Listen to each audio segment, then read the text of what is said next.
Good evening, ladies and gentlemen, and welcome to Degustibus Cooking School. So I want to introduce this evening Rifko Meyer, who's the CEO and oyster master of Oysters XO. Your fear of oysters will be taken away. He is the oyster whisperer.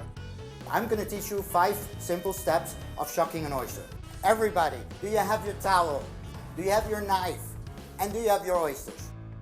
They come directly from Mother Nature to your house.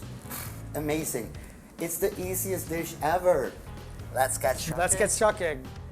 And then you'll have a lollipop. So we're gonna go in with the point of the knife, keeping the point of the knife against the top shell. This is the coolest trick ever. This is the Oysters XO way. You put the thumb of your knife on top of the top shell and you pick it up like this.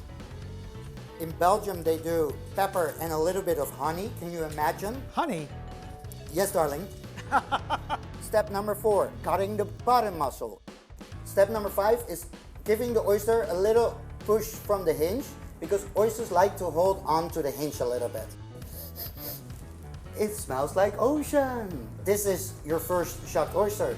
Cheers, everybody.